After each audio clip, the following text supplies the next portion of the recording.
No. Okay. Good evening, everybody. Esteemed Good evening, esteemed faculties and all the students. So this is the next TNFOG Bodhana PG case discussion session on the 26th October 2024. And the topic is very important today, heart disease complicating pregnancy.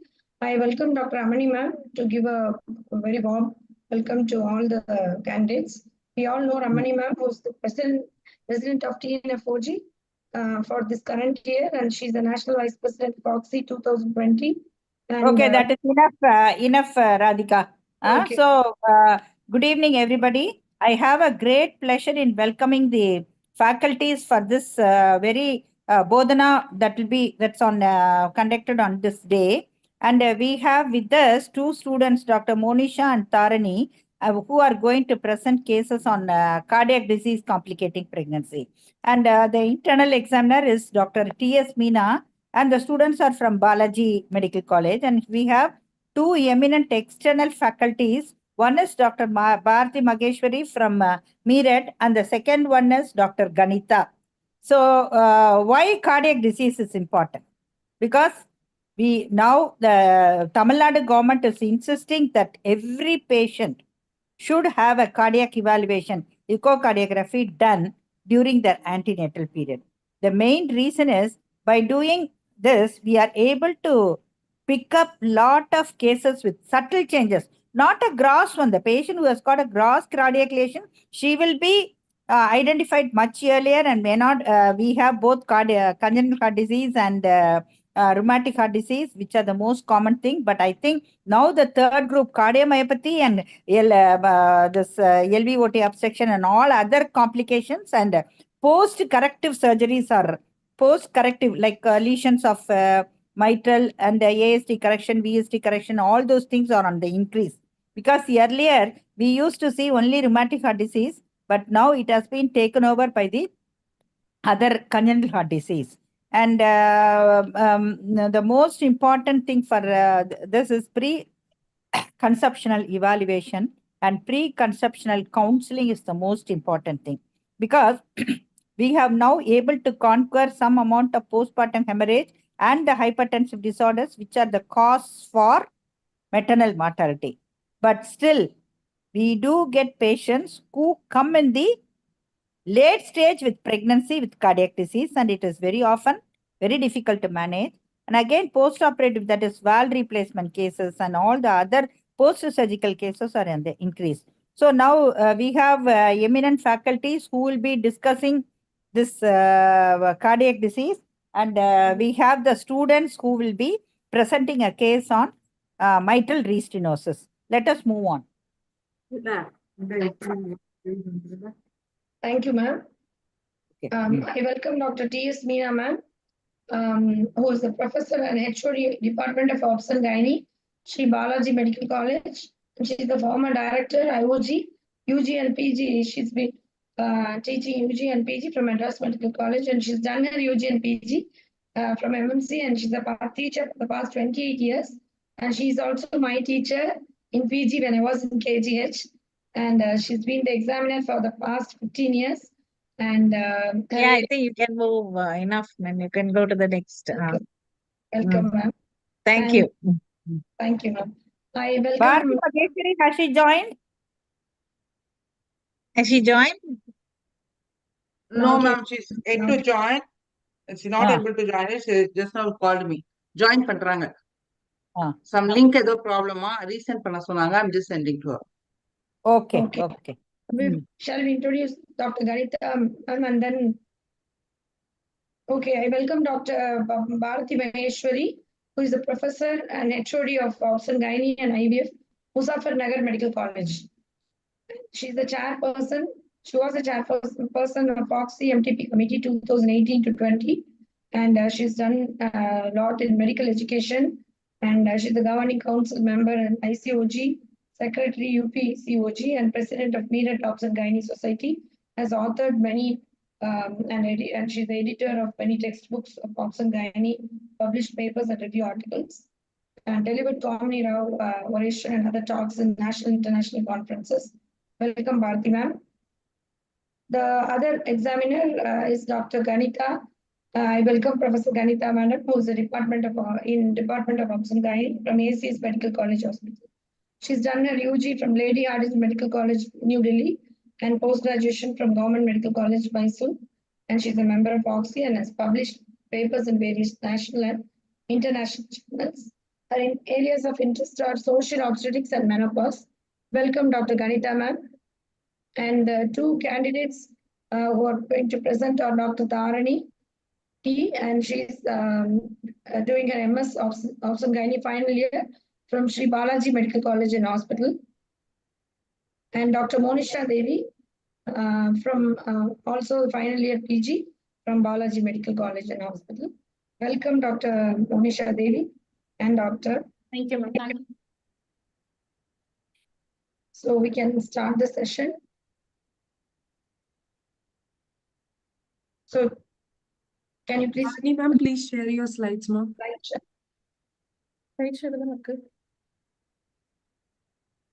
Start again the same thing which you did.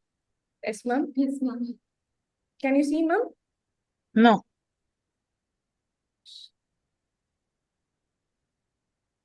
Yeah. Good evening, ma'am. I'm Dr. Tarni. I'm Dr. Monisha. Today we are here to present a case on heart disease and pregnancy, ma'am. Mrs. X, 24 years old, coming from Perambalur, belonging to socioeconomic class of 3, according to modified Kupasamy classification, houses by occupation, who is a primary gravida, booked and immunized at Cronpet GH with LMP of 2/3/24 and EDD on 7/12/24. History of 9 months of amenorrhea and heart disease complicating pregnancy, and history of rheumatic heart disease on treatment since 12 years of age, able to perceive fetal movements well. She came to our OPD for the first time with the complaints of breathlessness on exertion. History of presenting illness. The patient was apparently normal 2 days back, followed with she developed breathlessness on exertion, which is gradual in onset, progressive in nature, aggravated on physical activity, and relieved at rest. According to New York Heart classification of class 2, no history of chest pain, no history of palpitation or easy fatigability, no history of cough with expectoration, no history Dr. of... Dharani, could you tell us what is NIHA classes and what is it based Class 1, on? ma'am, able to do physical activity and no dyspnea, comfortable at rest. Class 2, dyspnea on exertion and comfortable on rest. Class 3, moderate dyspnea and relieved on rest, ma'am. Class 4, even at rest, the patient developed dyspnea. Right. Even with ordinary physical activity. The patient will develop dyspnea. No See, in heart disease, normally itself patient can have dyspnea on exertion, normal pregnancy itself. How will you diagnose? Your patient is already telling you that she's a heart disease. But suppose a normal patient comes into the OP and comes with breathlessness and chest pain, palpitation. How will you know whether she's having an organic heart disease or what symptoms will point towards that? Progressive dyspnea, ma'am. Okay. Which is not relieved or even taking rest. And not able to do the routine physical activities, ma'am. Daily routine physical activity, she's not able to do. Further evaluation is needed for that. Any other complaints? Ma'am is asking you, like even normal pregnancy, physiological changes of pregnancy can mimic the symptoms that you have said, right? So how do you suspect a cardiac case in symptoms of this sort? What other symptoms can be there? You said progressive, okay, then? Syncopal attack, ma'am. Any history of syncopal attack? Any history of hemoptysis or orthopnea or paroxysmal nocturnal dyspnea, ma'am. Paroxysmal nocturnal dyspnea and orthopnea, okay. Chest pain, ma'am. And palpitation, ma'am. Okay, go ahead. No history of hemoptysis, orthopnea, paroxysmal nocturnal dyspnea, no history of fever and morning menstruation. Menstrual history, she attained menarche at 13 years of age, regular cycle, 4/8, 30 days of cycle with moderate flow, not associated with pains or associated with passage of clots. No history. Previous slide. Can you please go to the previous slide? 1 second. Yeah. Yes, ma'am. This one, no, next. Oh, history of chest pain. Yeah, okay. Yeah. Other Okay. conditions causing dyspnea, ma'am. Can we Anemia, any infection, thyrotoxicosis, any physical activity, Chest pain. chest pain. Would you also like to ask any other sites of infection, any other infection or which Any might aggravate this condition? urinary tract infection, ma'am. Asymptomatic Or Yeah, bacteria. you have asked for burning micturition. Burning. Anything else? Any other thing that Respiratory tract infection. yeah, respiratory tract infection, dental caries? You can dental ask caries. this to- yeah, so any source of infection might precipitate. So you can ask that also, right? Yes, ma'am. Yeah, go ahead. Yes, ma'am. Proceeding, ma'am. Menstrual history, attained menarche at 13 years of age, regular cycle, 4/30 day cycle, moderate flow, not associated with passage of clots and not associated with the pain. No history of use of contraception. Her LMP is 2/3/24. According to the gestation age is 34 weeks of gestation. Marital history, married for the past 10 months and non-consanguineous marriage. Obstetric history, first trimester, spontaneous conception, confirmed by urine pregnancy test at 40 days of amenorrhea. Tablet folic acid was taken regularly. Dating scan was done and dates are corresponding.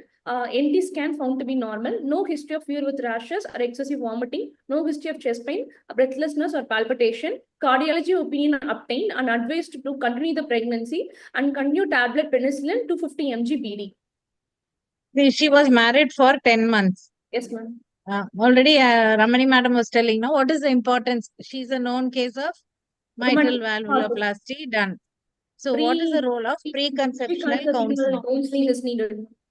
In pre-conception counseling, they should ask and explain the patient about the cardiac risk, functional assessment of the status of the patient, cardiac status, and also about the medication which is she's taking and which should be discontinued, and change of medications should be explained, and risk for the maternal and fetal outcome should be explained to the patient, ma'am. What medications you want to discontinue? Warfarin, ma'am. If she's in warfarin, I'll stop warfarin and put her on heparin, ma'am. Your patient, you think you would have put in your patient only, I asked. No. We will continue with the penicillin. You'll do a functional assessment. Functional assessment, nature of the lesion has to be assessed, and risk of maternal mortality and fetal outcome has to be explained to the patient. Madam's asking about other medications which you want to Any stop. other medication? AC inhibitors, ARB inhibitors. So what can ACE inhibitors cause if you give them, if you continue the ACE inhibitors in the first trimester? Renal pathologies will cause. Okay. Hello. Can you hear me? I have joined Dr. Bharti Maheshwari. Bharti, welcome, Bharti. Because of some network issue, I couldn't join late. Okay. So I am hearing this case. So I will participate. Okay, Yes, continue. Yeah. Good evening. Meena, I want to add one more point. See, now the current concept is they don't, warfarin, they don't change. Warfarin, they don't If change, it is ma'am. on That's a why low I dose. asked. See, there is no need to change warfarin. The student should know that. If less than 5 mg per day, 5 mg, you don't have to change. Change it. Yes.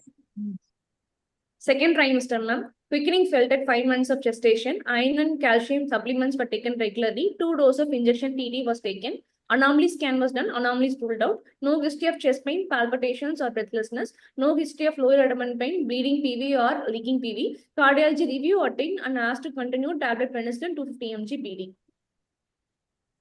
Third trimester, continued to pursue fetal movements well. Iron and calcium were taken regularly. Growth scan were done. Growth was satisfactory. No history of elevated BP or elevated sugar levels. No history. Yeah, I have one more question here. In what way do you think elevated blood pressure can worsen the cardiac condition? Does it have any effect? Preeclampsia, pregnancy-induced hypertension, ma'am, because there is an vasospasm effect.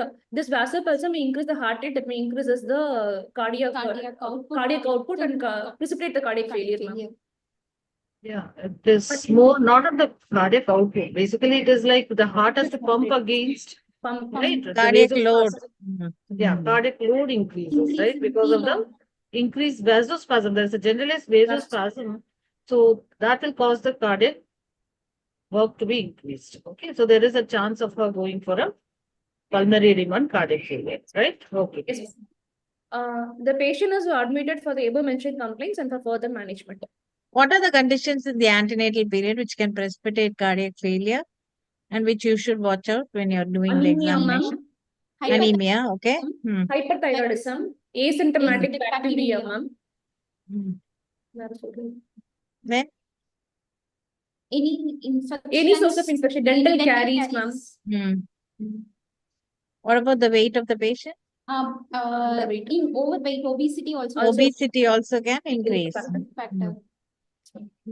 Okay, carry on. Yes, ma'am. I'm proceeding, ma'am. Past medical and surgical history. In 2012, she had a history of fever with multiple joint pains. She underwent treatment in a cardiologist in a private hospital, diagnosed to have rheumatic arthritis at 12 years of age, and started on tablet penicillin 250 mg PD. Ever since, she is on regular treatment.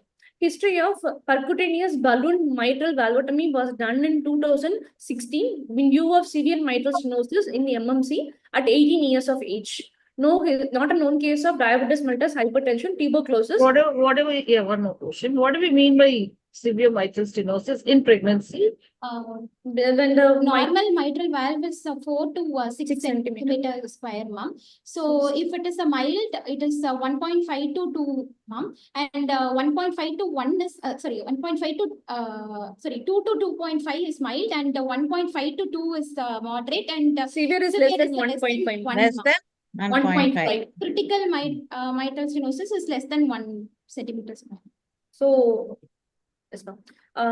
No, not a known case of diabetes mellitus, hypertension, tuberculosis, bronchial asthma, epilepsy, of thyroid disorders.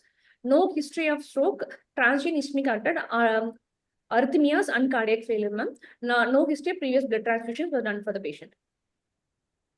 Personal history, patient consume mixed diet, normal bowel and bladder habits, normal sleep pattern, no substance abuse. Family history, no history of cardiac disease in the family. One second. Sorry, ma'am. Congenital anomalies, twinning or medical disorders running in the family.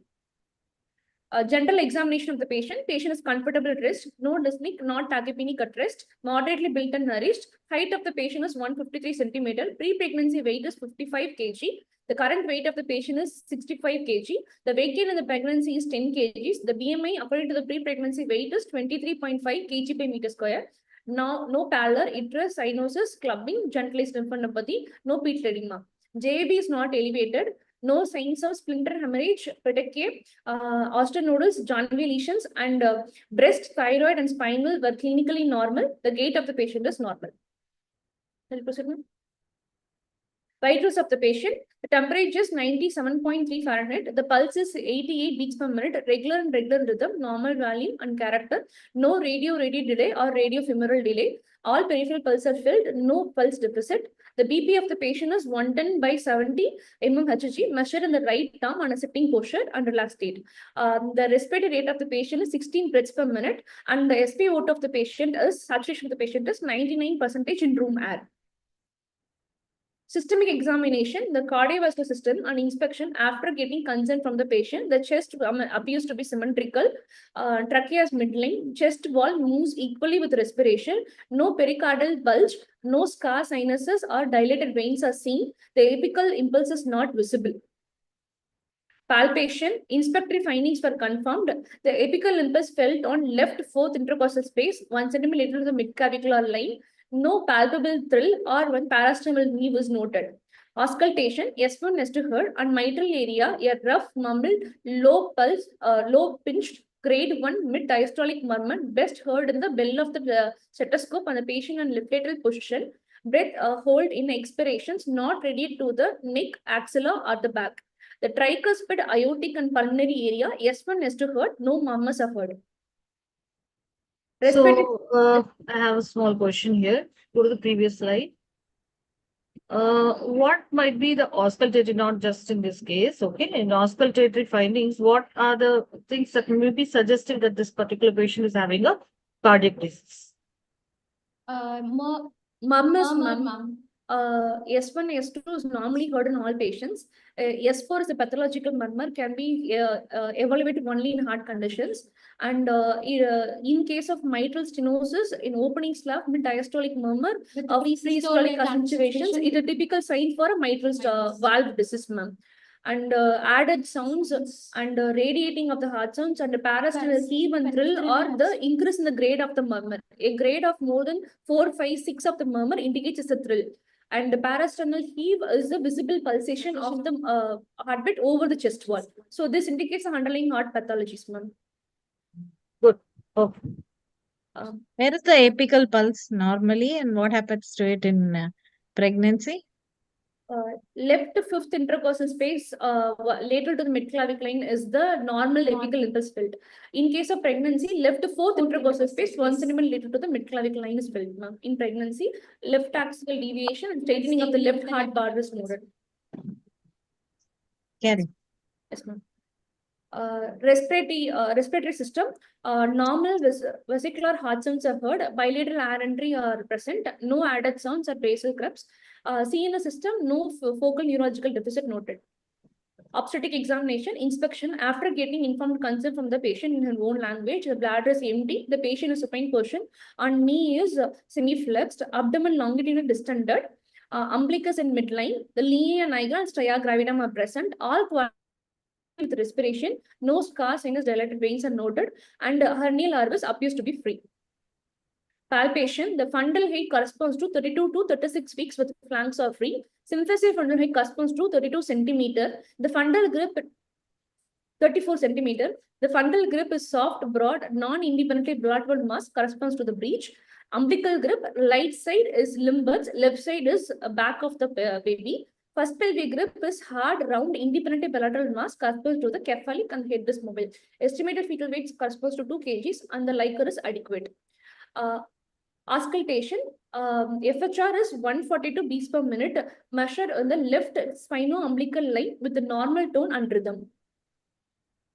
Summary, ma'am. A 25 years old primary Gavidia with EDD of 324 with the gestation age of 34 weeks of gestation with a known age of rheumatic heart disease since 12 weeks of gestation, and the patient underwent balloon mitral valvotomy 8 years back, now came with the complaints of dyspnea and exertion for the past 2 days, and on the general examination, patient is comfortable, no dyspneic or tachypneic at rest, the vitals of the patient were stable, and no signs and symptoms of heart failure. Obstetric examination find to have a single live fetus of longitudinal line with cephalic presentation correspond to gestational age with a good FHR admitted for the further management. Diagnosis, a 25 years old primary gravida of 30 to 34 weeks of gestation with a single live fetus of cephalic presentation with good FHR, not on label with rheumatic heart disease, with mitral restenosis, with the New York Heart classification, New York Heart Association class 2, symptoms not on failure, admitted for the further evaluation and management, ma'am. Can I ask me, madam? Yes, ma'am. Proceed. Yeah. So finally, I have heard and nicely presented. So students, I just want to ask you that fortunate that you have a comparatively better case. It is a controlled cardiac disease, having at present no complications, what you are telling, 34 weeks pregnancy. So now what is further management, when you will like to deliver, what counseling will be done, and what precaution will be taken during delivery? So we will like to investigate the patient, ma'am. So we will do a ECG and echo for further evaluation and basic. Can't hear you properly, ma'am. Be loud. We will do a basic investigation like ECG echo and. Will we like to admit the patients just Yes. now? Yeah, or we will just do on the OPD basis what we will do. Admit the patient. This is due to This is NIGA class 2. So we will admit the patient before 2 weeks before the date of delivery, ma'am. In NIGA class 3 and NIGA class 4, we will admit the patient till the delivery, ma'am. So in this patient, we will admit and we will do a ECG, echo and basic blood investigations, ma'am. A complete blood count and the urine routine has to be done to rule out asymptomatic bacteriuria. And ECG echo has to be done with the cardiology opinion has to be obtained from the Only urine routine micro, or you want to do something else also? You said asymptomatic bacteriuria, right? Yes, ma'am. Urine culture also you will like to do. Right, good, go. Yes, ma'am. And the main point of the administration to prevent the further progress of the disease from NIGA class 2 to further class 3, class 4, ma'am, and to continue the assessment of the pregnancy and the delivery of the baby and well-being of the baby and mother. So, for the progress of disease, it should be controlled, ma'am. So, what are the complications that you are anticipating that your patient to begin with? Okay, and now she's and I had class 2. So, what are the complications, both maternal and fetal, that you are expecting in during this course of pregnancy? Congestive cardiac failure, ma'am. Okay, so when are the, not just in your patient, any cardiac patient, when are the time when you expect congestive cardiac failure to occur? Yes, ma'am. The risk time. There is a rule of 5, ma'am. So mostly in the 5 minutes after the delivery, we will expect a pulmonary edema, PPH as a complication. Antenatal period first. Antenatal. 12 weeks to 16 weeks of gestation, ma'am. 28 to 32 weeks of gestation, intrapartum and immediate postpartum, ma'am. When is the peak cardiac events? When does it occur? Immediate postpartum, ma'am. Immediate postpartum, there is increase in 70% of cardiac output. So anticipation of cardiac failure is high in the immediate postpartum. It is mainly because of the recirculation of uteroplacental blood supply to the systemic circulation, and compression of the gravity uterus of the JVB is being also lost. So blood supply to the heart is being increased. So anticipation of cardiac failure in the normal physiological changes, normal cardiac output. When does it increase in the antenatal period? It start increasing by 6 weeks of gestation, ma'am. So it will be 30 to 32 weeks of gestation. And blood volume and the plasma volume also increases by 50%, ma'am. And there will be decrease in the peripheral vascular resistance. That's all. So you anticipate failure at that time. Failure at that time. There will be 300 to 500 ml of, there will be opening of the placental sinus. So there will be risk of auto transfusion to the uterus, ma'am, due to the uterine compression. And there will be release of pressure from the gravid uterus. So from the IVC, so that there will be increase in the cardiac output, ma'am. And there physiological changes during the antenatal period. Okay. The physiological changes during the antenatal period that are aggravating, that might, like a patient may be asymptomatic for cardiac disease. And this must be during pregnancy, it might be the first time that you diagnose cardiac disease, right? So what are the symptoms that, what are the physiological changes that is causing an aggravation of these symptoms? One, you said an increase in blood volume, right? Yes. Increase in blood volume. Increase in cardiac output. Increase in plasma volume, decrease in the peripheral vascular resistance. Yeah, there's an increase in the stroke volume and a fall in the peripheral vascular resistance. Heart rate also increases. Heart rate also increases by 10 to 15 beats per minute, ma'am. Right. Okay. So, what are the critical points during whole antenatal time when patient is more at more risk? Like Madam has said that there are physiological changes. So, at what time or the gestational age, patient is more prone for cardiac failure, especially in the cardiac disease? 12 to 16 weeks of gestation, ma'am. At 28 to 32 weeks of gestation, and intrapartum and the immediate postpartum. These are the 4 times where there is high anticipation of cardiac failure, ma'am, because increased cardiac output at the time. क्या बताया बेटा? 32 weeks one. Then 30 to 32 weeks, ma'am, during the delivery intrapartum and yes. Postpartum. ma'am. Okay. Okay. So बीच में मैं again I was disconnected for a while, so I couldn't hear you. So finally you have told how you will conduct the delivery and what precautions you will take during delivery, or No, what they should be haven't the told mode me. of delivery? We will Have you told? in NICO No, they class, haven't, ma'am. They have just started with the complications, ma'am. They've not yet finished with it. So they said one of the complications is congestive cardiac failure. So they have not yet Okay. finished with that. So you want to What continue? other antenatal complications? and Antenatal congestive cardiac failure, ma'am, pulmonary edema, any arrhythmia, infective endocarditis. Why is there a possibility of pulmonary edema? What happens? What is the physiology behind that? The There is a pathophysiology? in mitral stenosis, there will be a left atrial pressure increase. There is a resting membrane potential will be increased.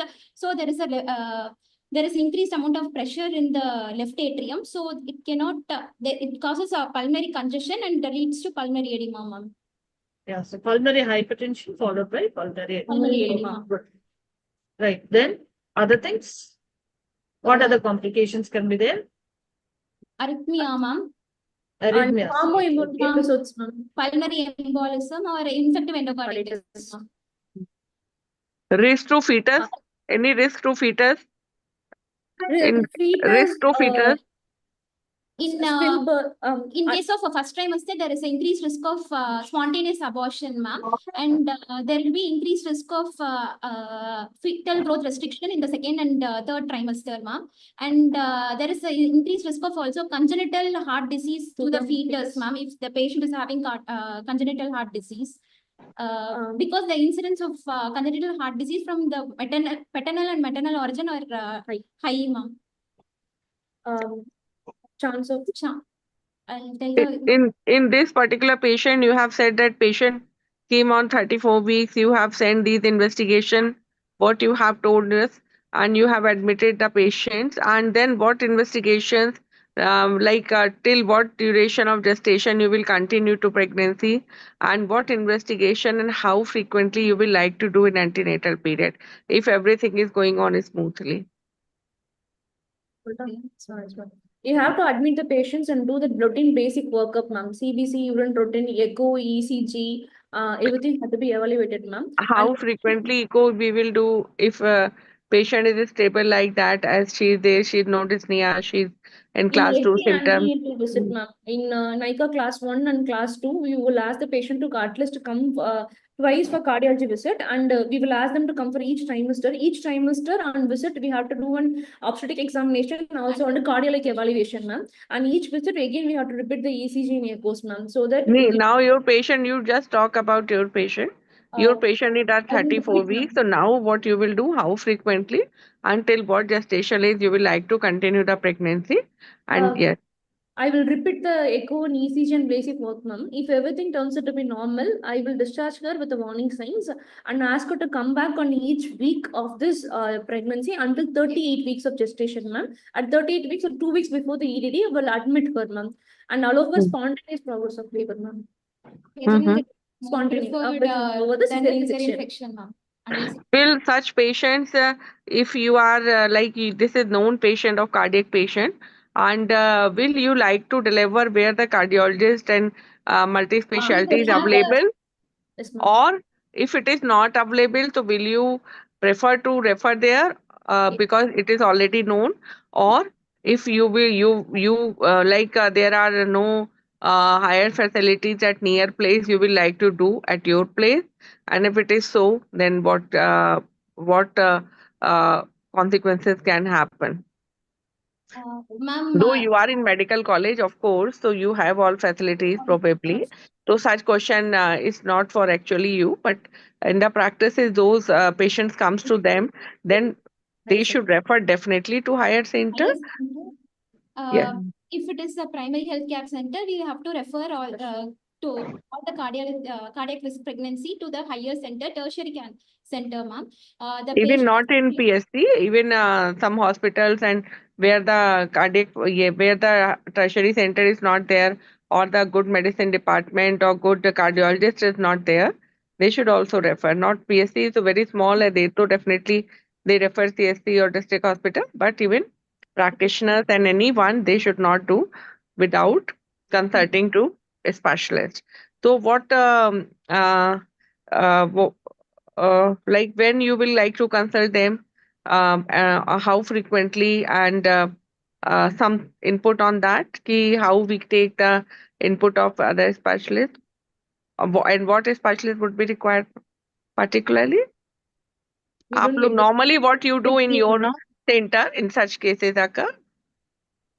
At your center, what specialist there, like cardiologist you have, particular Ma'am, DM we have cardiology, or ma'am, you we have medicine person? No, there cardiac there team. should be a pregnancy Cardiologist heart is available. team, ma'am. So we have there should be a pregnancy heart team, ma'am. So if the patient is coming to the obstetric OPD basis, we have to refer to the cardiologist. So both the ये team नया must. Bottle वो रखा है, एक ले लो, वहां पे रखा हुआ सील्ड है वो. हाँ बोलो बेटा, sorry sorry please Yes, continue. ma'am. Both the obstetrician and cardiologist has to see the patient at each visits, ma'am. So there will be a pregnancy heart team, pregnancy cardiac team, ma'am. So they consist of one obstetrician, cardiologist, interventional cardiologist, and a fetal-maternal team, anesthetist, and pharmacist, and everyone has to be there, and genetic counselor has to be available. Okay, very good. What mode of delivery relation to this cardiac disease? We prefer vaginal delivery more than the cesarean delivery, ma'am. Okay, till no of critical indication, you will like to do Yes. vaginal delivery. And you What is said the that role of induction of labor? Is it contraindicated in cardiac disease? Role induction of labor? We should consider it with caution, ma'am. Role of induction is considered with caution, but Most of spontaneous the labor is patient preferred. will go for spontaneous labor, ma'am. Is there any role? And what Uh, type of induction you can do? Mechanical induction, Foley induction can be done, ma'am. In the patient, at 38 weeks, you have to assess the pedimentary and modify Bishop score should be done. And with the assessment, mechanical induction, which is Foley induction, can be done. Meso and misoprostol and gel is contraindicated, ma'am. So gynoprostol is still controversy, ma'am. controversy. So some are using, some are not using. so this is very important message, because most of us are in practice of doing induction with meso. So we all should know that in known cardiac cases, and even if you are not knowing and you are not knowing and doubtful things, even though you should avoid the misoprostol till you are not confirmed that patient is. And when you are presenting this case, so I just want to share and I want to highlight that this is the known case. Definitely she has history, but this is very important in the once the patient come for the antenatal visit. Like we all know that we do hemoglobin, urine, and everyone knows that we take blood pressure. Three things we do.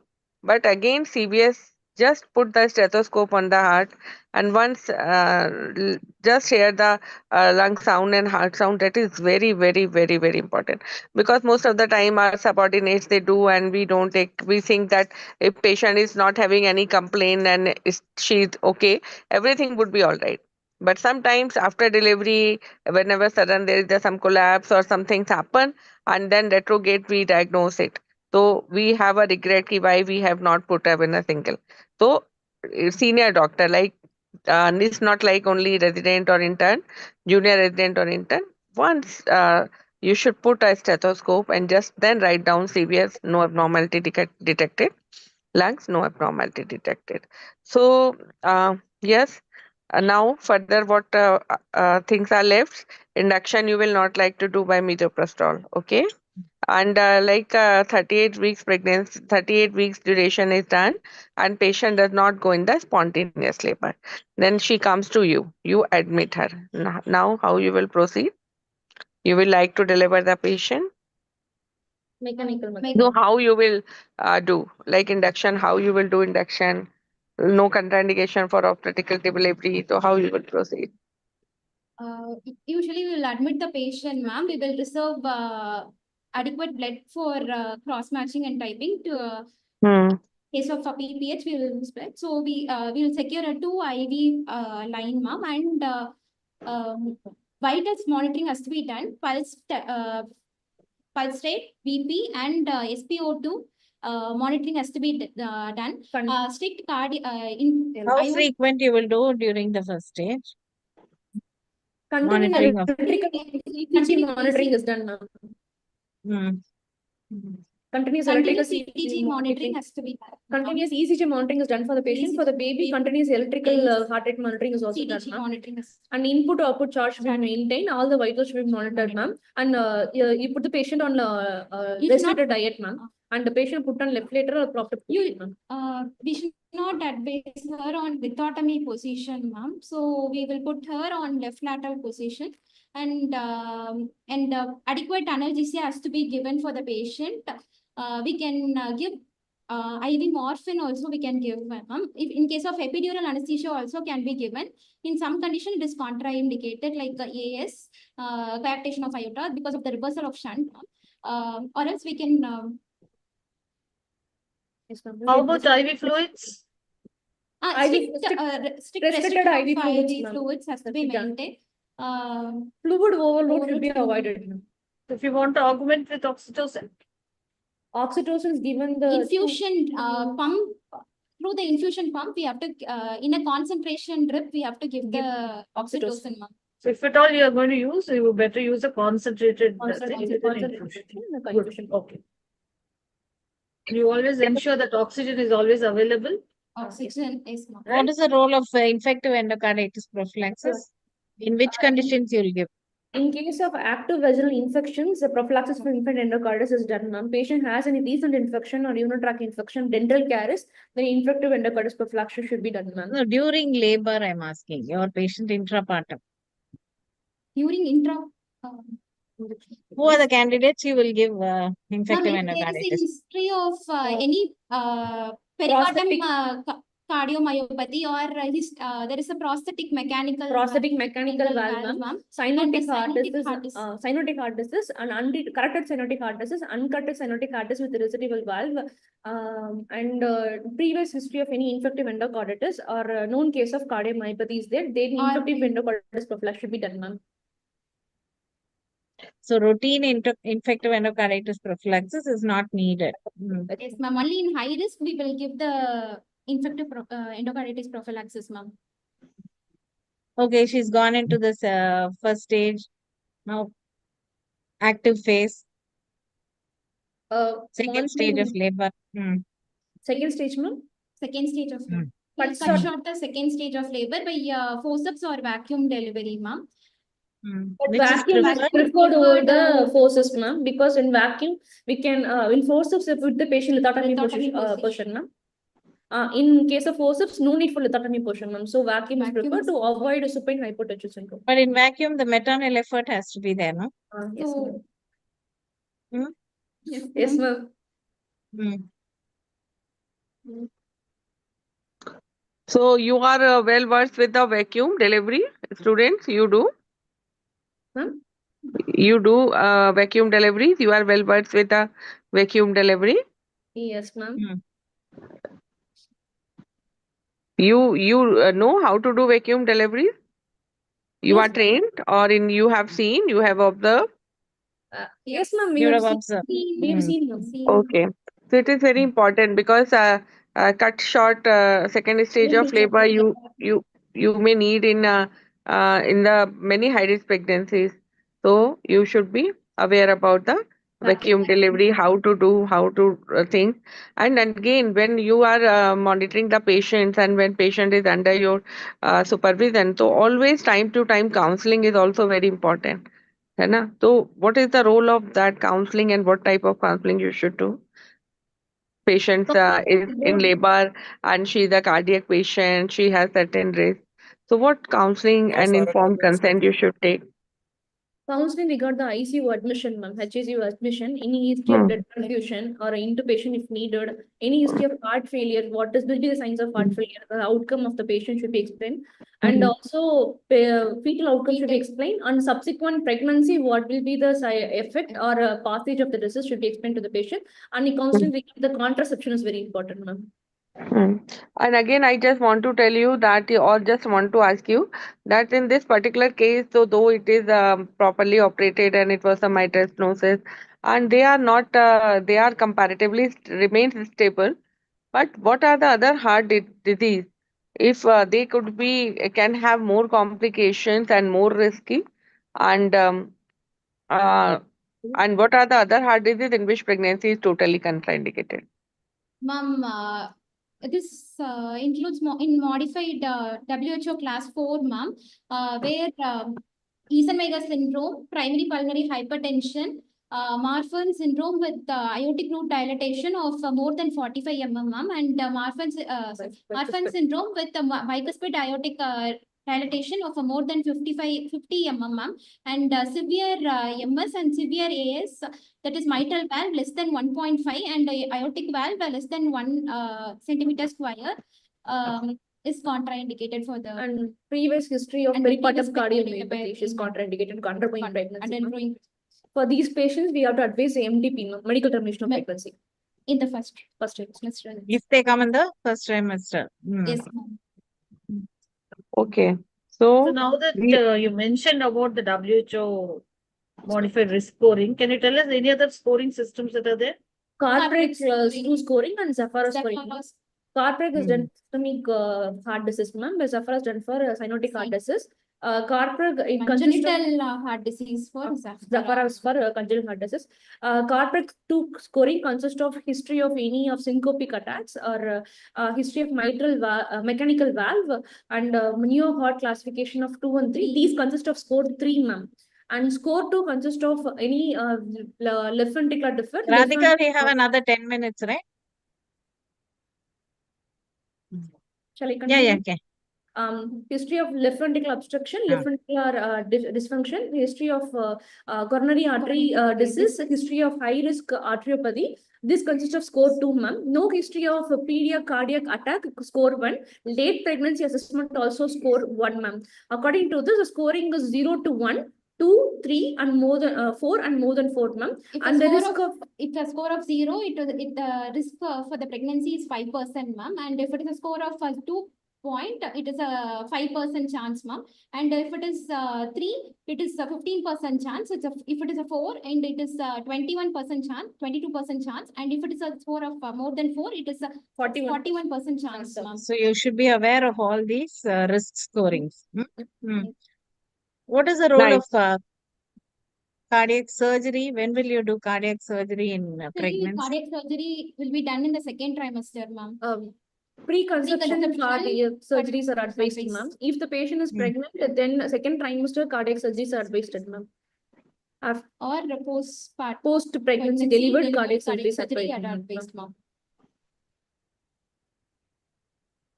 So nicely, you have covered this particular case. So, messages and why we are discussing all that one should be very much aware that the cardiac disease in pregnancy should be diagnosed earlier, and sometimes even in the pregnancy, accidentally we find out certain things, or what you have said that there are the physiological changes in pregnancy. In fact, this cardiac disease, if even the patient doesn't have any issue, but during pregnancy it can aggravate. So always all residents, we should keep in mind all these things. And if patient is it is diagnosed or it is suspected, then again nowadays echo, ECGs, everything is available. So we should detect it timely. We should work out on it with the specialist. And third thing, like we should also assess the intrauterine fetal assessment also. Nowadays, fetal Doppler we can do, because sometimes there's some pregnant problems in the mother. They comes in the fetus also, so you can detect in the by fetal Doppler. And next, during delivery, what we can do as an obstetrician, that is our duty, that we can avoid the drugs which is harmful for the fetus during antenatal time. We should be aware of that. And second thing, that during delivery, this is very important, an expert team, and our checklist should be there, because once the labor occurs and when we are in the labor room, different teams are there. So for the cardiac disease, checklist should be there that how fluid should be there. It should not be don't do. Kids should not be more than this. It should be avoided. Misoprostol should not be given. Something that like once we know that she's a cardiac patient, so you should mention in her, OPD slips or anything that it is a high risk for the misoprostol, anything, so that any other team, if sometimes in emergency patients come, so everyone should know that these things should be avoided. And of course, monitoring during whole antenatal time, continuous CTG monitoring, and beside that, the its vital monitorings and ECGs also should be there. That you can see in the labor room, ECG should be there. You can see, and in our place, we have a cardiologist when during delivery, and they come in the labor room. They remain available for there. So of course, at where the resuscitative facilities are there, because sometimes the patient, and when it is a time of delivery, it is the most critical time when patient can have CHF. So sometimes the things happen like that. So it can be managed. So delivery should be even in the hospital, in the places where the emergency facility. And nowadays HDU concept is always there. For the antenatal time, you have all things in there. So and nowadays disease is increasing also. Cardiac disease, the patients are coming. So it's a thing that we all think should be in mind. So for this patient, I think everything is covered, that how this should be delivered. Contraception, you have told already about the contraception also. Now she delivered, and what for the next pregnancy advice, and her family is completed, it's okay. So what contraception she should continue? She can use IUCD, ma'am, or LNG IUS, or progesterone only pills is recommended. Oral contraceptive pills is not recommended because it has estrogen. It will lead to thromboembolic episodes. And if it is a permanent contraception, we advise a male partner to undergo vasectomy. If it is a female partner, male partner is not willing for the vasectomy, then a female partner has to be advised to do sterilization after interval sterilization, ma'am, after 6 weeks postpartum, ma'am. Your And patient is the primary, so you just leave yes, it to the temporary contraception. yes, ma'am. Okay, for sake of completion, suppose your patient was a prosthetic valve. What will you do? Already you finished saying that warfarin, what will happen to warfarin? If the For completion, just finish that. We will, if the dose is less than 5 milligram, you will? per day, we will continue with the warfarin, ma'am, but the risk of transition for the fetus going for warfarin is less than 1%. This risk should be explained to the patient. If the patient is willing, we'll continue her warfarin. If the warfarin dose is more than 5 mg per day, we'll change the warfarin to heparin, either low molecular weight or unfractionated heparin, from 6 weeks to 12 weeks. And once the patient reaches 12 weeks, we'll change back again from heparin to the warfarin until 36 weeks of gestation. After 36 weeks, we will switch back to heparin, either unfractionated or low molecular weight heparin. We'll continue until we plan for the delivery. If the planning for delivery, the low molecular weight heparin should be stopped 24 hours before the 7 days before the delivery. 12 hours before the delivery, and 4 to 6 hours before unfractionated heparin must be stopped before the delivery, ma'am. Why are you shifting to unfractionated? Half-life. Low molecular weight? Low molecular weight heparin, ma'am. Risk of osteoporosis and thrombocytopenia is very high in Just prior to labor, you said something like you want to shift. Half-life is 50 to 90 minutes, ma'am. So unfractionated heparin is preferred when compared to low molecular weight heparin. What is the half-life of low molecular weight heparin? 120. 3 to 4 hours. 3 to 4 hours. Low molecular weight heparin. Yes, ma'am. Unfractionated heparin is 90 to 1.5 hours, ma'am. 60 to 90 minutes. 90 minutes, ma'am. Suppose the patient is in labor, you already given her the dose of low molecular weight heparin. What can you do? Protamine sulfate should be started, ma'am. Or you can give fresh frozen plasma. Plasma also we can. How will you monitor when the patient is on anticoagulant? PT, APTT and PT-INR value should be monitored, ma'am. If the patient is on warfarin, you have to monitor PT-INR, ma'am. If the patient is apparent, unfractured apparent by means of APTT. In case of low molecular weight, anti-10A factor should be monitored.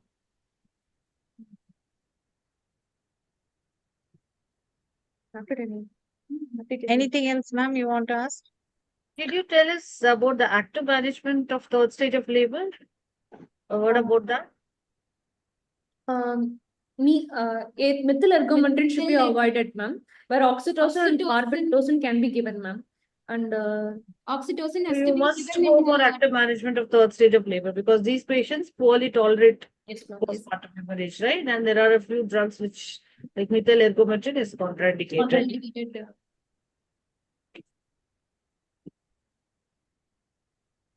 So I think time is about to over. So we have covered many things. So first of all, thank you, Dr. Sampat Kumari Madam, that you have given me this opportunity. And it's really very nice to see for so much of distant medical college students and teachers that Yes, we ma'am. all are discussing. So like a different experience that here in the north and there in the south, we are connected. So nice to meet you all teachers and madam and doctor students. So I think they have done good.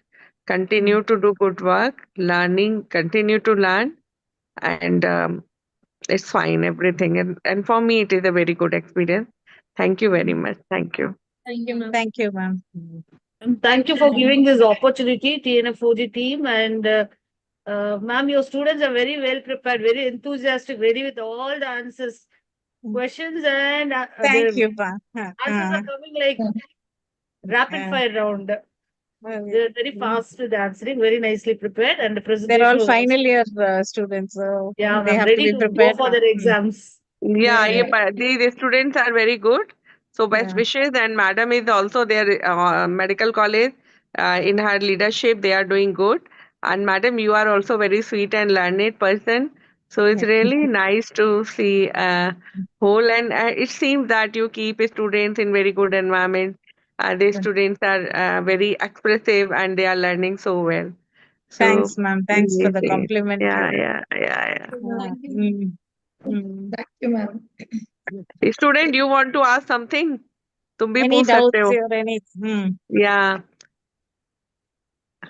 Ma'am, nowadays Okay. We didn't prepare any questions, ma'am. nowadays women are also presenting with even ischemic changes also. Yes, So, yes. so we should The role know. of cardiac enzymes, all that also now they have to know. Because earlier onset of myocardial infarction. So many And peripartum cardiomyopathy, again, we have not dealt with. And you have to know about the treatment of cardiac failure. Yes, ma'am. Anytime she develops cardiac failure, what is the management? How will you manage? All these are things which we have left out. No? Yes. Thank you. Syntocinon also slowly we should give because sometimes they can develop pulmonary edema. Sometimes because these IV fluid sets are not very good. When we suddenly after delivery, even last week we had it simply they when there was a PPH they just opened the syntocinon pushed it in half an hour and the women developed breathlessness. So we have to be aware of that. Especially in the newer doctors. Thank you. Thank you, ma'am. Thank you, ma'am. Thank you. Dilatation, cervical dilatation. She was a teacher. She taught us in labor ward how effacement and how dilatation. Even practically, although we all read in theory, but practically we used to, when we went for DGO in first year, we used to struggle. Meena ma'am, she was our teacher. Yeah, she was a good student of us. So it's nice to see her conducting all this. Maybe all my students next will come like this. Okay. Yes, Thank you, Radhika. Thank you so much, ma'am. Thank you for guiding. Thank you, ma'am. Thank you, Bharti ma'am. Thank you, everyone. Thank you. Thank you, Okay, Bharti bye. ma'am. Thank you, Ganita. Thank you. Thank you. Thank you, Sri Priya. Thank you, ITT. I thank the TNFOG and Dr. Sampath ma'am, Dr. Ramani ma'am, for giving us this opportunity. And thanks to all the delegates, and thanks to the faculties, Bharati ma'am, Meena ma'am, Ganita ma'am, and especially the students who presented very well and did a wonderful job today and refreshed the mitral valvular heart disease complicating pregnancy. Thank you so much. Thank you. Thank you very much. Thank you. Bye. Thank you. Bye. Actually, I came in the conference, West Zone Vice President Conference at Pune. So I am here during conference. I came in between and I am just attended your Very nice. webinar. Yeah, that's why little internet issue, but now it's over. So nice to meet all of you. Okay. Thank you. Thank you, If Bharati Achu, ma'am. there are frame, you come in the frame so that we can have one screenshot. Those the students, yeah, Yes, you to ma'am. come in the frame. Yeah, like that. Okay. And yeah, on anyone open, madam, I'm not able to see Meena that, ma'am. madam. I'll call Meena ma'am. 1 minute, ma'am. If she's here, then it's okay. Yeah, Then she it will. is okay. Like we take whatever we are here. Okay. Okay, nice. Thank you. I share to my students also. They also have joined. So this is very good, method of north and south connection. We will be more friends. And my More few friends. students are from Hyderabad. My one is student from Hyderabad, one is from Andhra Pradesh. So I think they would be feeling very happy. Happy. Their teachers from their side is here. Yeah, exactly. Yeah. Okay. Bye bye. Thank you, ma'am. Thank you, ma'am. Bye. Bye. Thank you. Thank you, ma'am.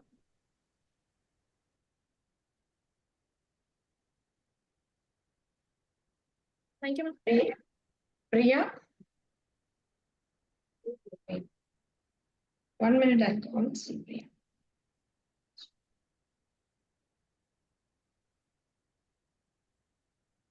Ma'am, shall we leave, ma'am? Yeah, you can leave. Yes, I will ma'am. ask IT team to. Yes, ma'am. Thank you, ma'am. Actually, you will be here until 7. They will ask you questions. Today, yes. Until Yeah, 7. ma'am. Thank you, ma'am. Thank you. Hello, Sahiti. முடிஞ்சிச்சு Sahiti.